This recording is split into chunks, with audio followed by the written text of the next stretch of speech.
Los Angeles City College was founded in 1929, and since its inception, the school newspaper has been the voice of the students. The Collegian has served as a launching pad for many future journalists, but now students claim they've been barred and restricted from covering campus public events by the faculty. Rhonda Guess is an LA City College journalism professor. LA Times reporter Melissa Gomez covered the story. Both spoke with Lisa McCree. Thank you both for joining us. Thank you. Rhonda, tell us a little bit about the paper and your role with it. The paper is a biweekly newspaper that's produced by students, and I'm the advisor. The Collegian has been around since 1929, and as you said, it's launched the careers of some journalists today. It really has great DNA in terms of a journalism program. And as their advisor, these students who were recently confronted with incidents they believe were censorship, they went right to you. What did they tell you? Well, it happened that I was off. I was home in the evening and I got a text from a reporter. And he said that someone had asked him to leave.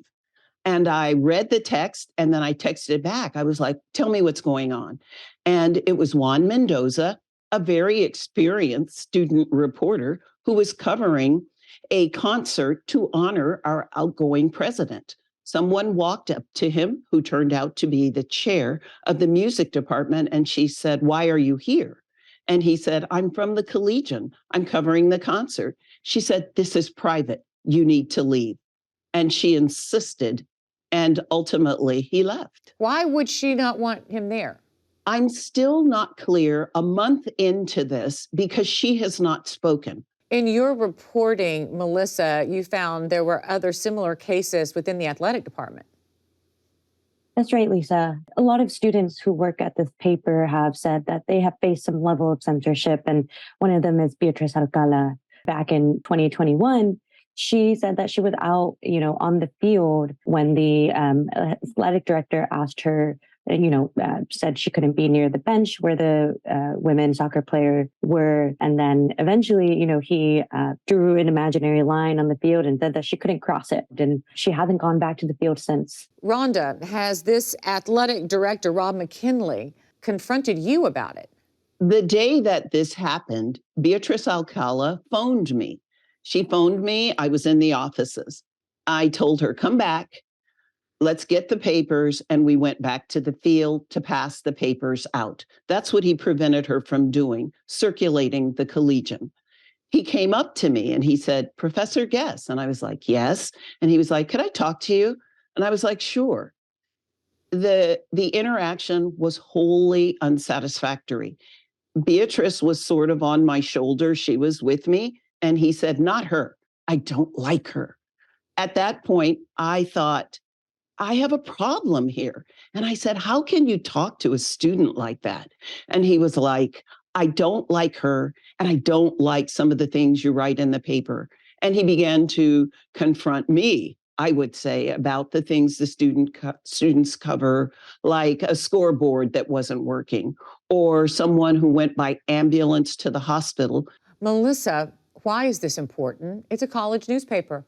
College newspapers are launching grounds for future journalists. To be able to do this work to cover the communities is important. They keep their community informed. The Collegian, for instance, played a role in covering the pandemic and the effects of it on their community, on the college district. They covered a lawsuit that an LACC student filed against the college because he felt that his rights were being violated.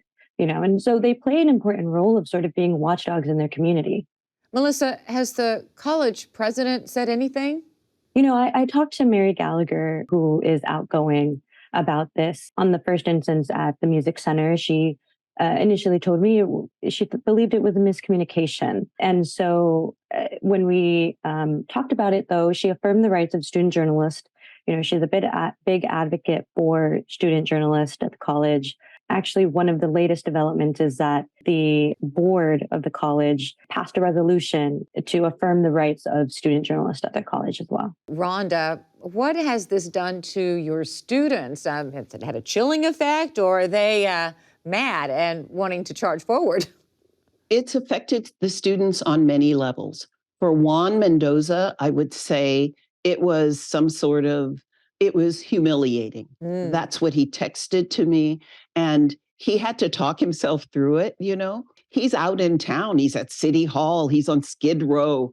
But for this to happen on his campus, a place that he knows is public, it really made him question the college. For other students, you can tell it begins to chill. It has a chilling effect. And I tell them, I'm here to help you and back you up, but this is your fight. You don't lose your rights to free speech overnight. And the saddest thing about all of this is our president has been forthcoming. She apologized to Juan in her office 2 weeks ago, but the two people who I would say cut off free speech for students have been silent. Professor Rhonda Guess and Melissa Gomez, thank you so much. Thank you.